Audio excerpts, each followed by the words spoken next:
Hey everyone, this is part 7 in my series on Jesus.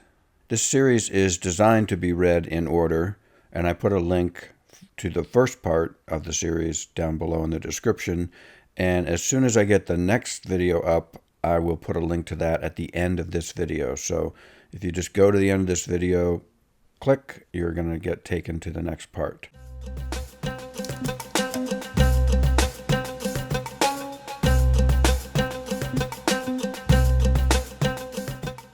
In the last video, I talked about how we may think that supernatural, paranormal, miraculous events of the sort associated with Jesus are ridiculous on the face of it, and that last video explored that idea, and I hope allowed you to question that idea a little bit.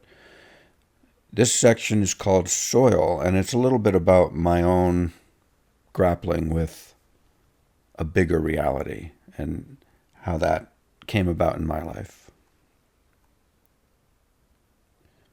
Soil. Seeds had been planted in my own youth for believing there are more things in heaven and earth than are dreamt of by Richard Dawkins. While I may have ruled out religious magic, I was fascinated by a couple of other bizarre worlds.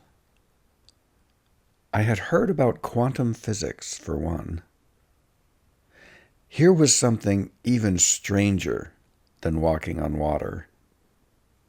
And yet it was being taught by professors in every physics department on the planet.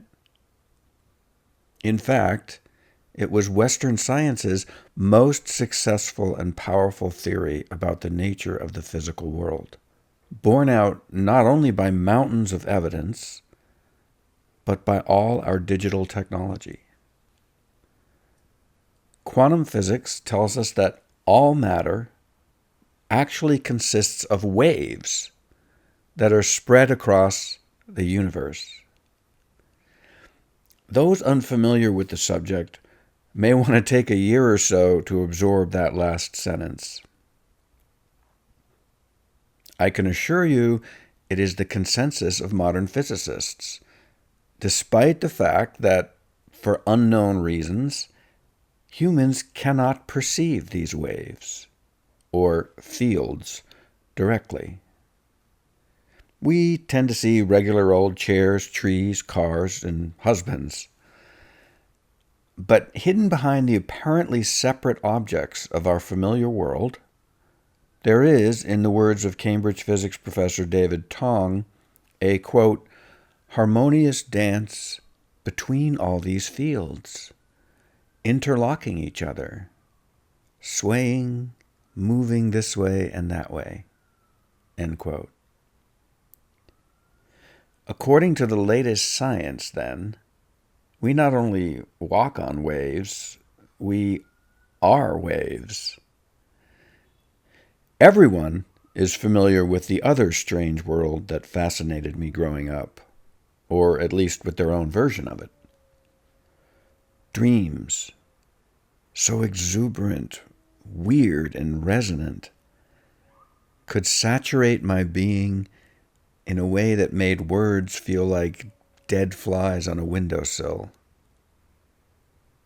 No mainstream philosophy I encountered ever seemed to do justice to the convention-wrecking bizarreness of quantum physics or the irreverent, personalized magic of the world I wandered through like an Amazon jungle every night.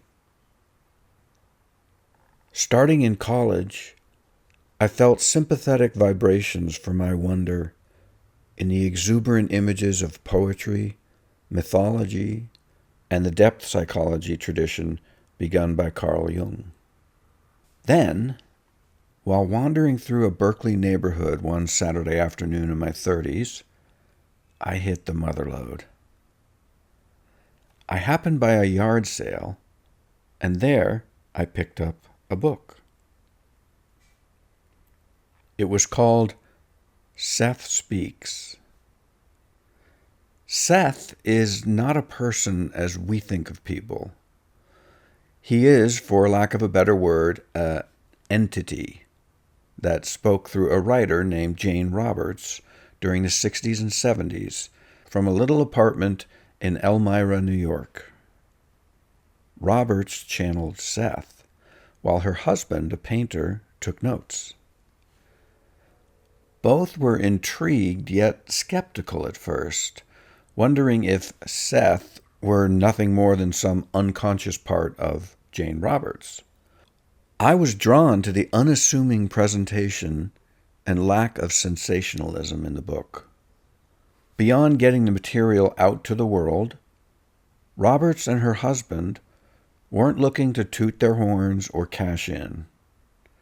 No ads, fads, podcasts, talk shows, or book tours ever trumpeted Jane Roberts. If anything, she and her husband seemed keen to make their books harder to read with their meticulous footnoting, asides, contextual observations, and cross-referencing.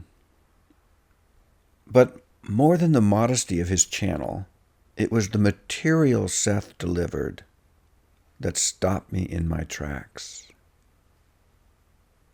He spoke, in the words of the Gospels, like one with authority, with a vast and sometimes amused calm that was palpable to me.